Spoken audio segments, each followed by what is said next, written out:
Parents of sociopaths, when did you realize something was wrong with your kid? She started out like any child, as far as I could tell. I have 4 children and spent the better part of my life teaching in some capacity, and there was never anything that screamed out to me that there was an issue. There were little things along the way that now feel so much bigger. When she entered middle school, she began changing quickly. Around this time, I got divorced, and I thought she just needed some time to adjust.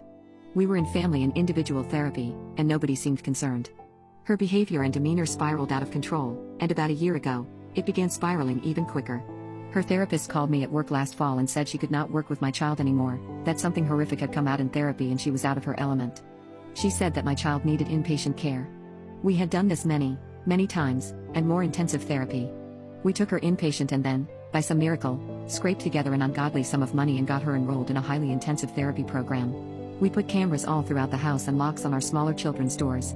We set booby traps in the hall so we could hear if she was coming to anyone's room. We weren't sleeping a wink, and we even called CPS on ourselves, hoping to get some help to protect the smaller children. I called my ex and asked them to take custody.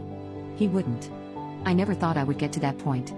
We enrolled in intensive family therapy, but my partner and I and our adult son were the only ones who did our homework, not my daughter. The doctor that prescribed her medications was the lone, unconcerned person who screamed at my partner and me for an hour one day when we shared our concerns that current treatments weren't working. She said that we misunderstood our child and that she wasn't dangerous. She needed more attention. I didn't know how to give her more attention. We are such a close-knit family. She and I had activities we did together. We did family game nights and movie nights and ate family dinners every evening together. She was the one who would behave so badly that family dinners became silent to avoid her screaming or hurting people. She was the one who would refuse to vote for a movie and then scream at us when we decided on one, then refuse to watch. We had so many heart-to-heart conversations that ended in cruelty and abuse on her part. Nothing we did worked. There was no more attention we could give her. She didn't want positive attention. Her boyfriend came to us and told us that she wanted a bad home life and that if she couldn't have it, she'd make it. He was angry and concerned because he truly did have a bad home life. Of course, I was plagued with self-doubt the whole time. Concerned I was overreacting, and this made me feel even worse, even though everyone else around me seemed to understand the gravity of the situation. I was naive. She marched into our room in February and made a bombshell announcement that sealed everyone's fate. No number of cameras, therapies, or sleepless nights listening to strange noises could protect our smaller children.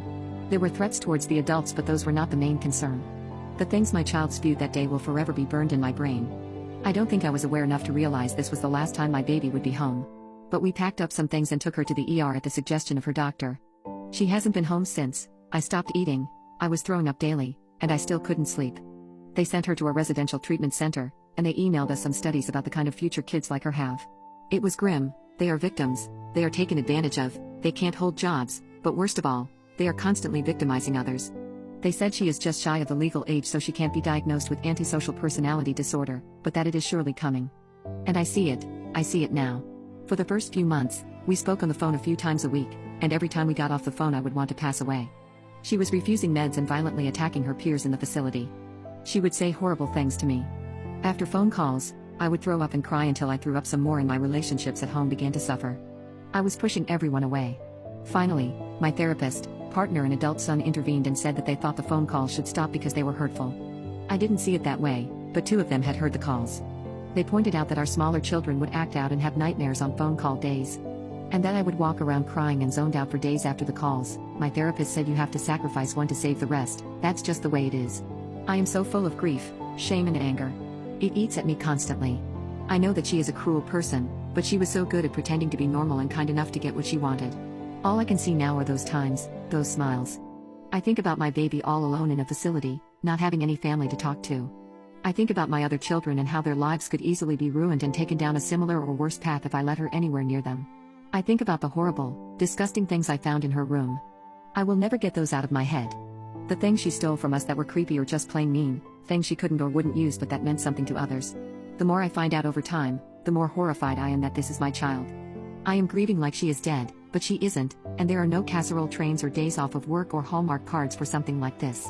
The second she turns 18, I am so afraid she will end up on the streets. I don't know if I am more concerned about what will happen to her or what will happen to the people around her. The things she likes and wants to do are unfathomable to me. I am broken. Everyone who knows tells me I have done the right thing. My smaller children don't have nightmares anymore and our home is happy and peaceful. Once I stop taking phone calls, my health gets a little better, but I think I will always have a huge hole in my heart. I don't think the fear and grieving will ever end, I don't really feel like I can talk to anyone about it because they all were able to be cut and dry about it. I don't know why I can't.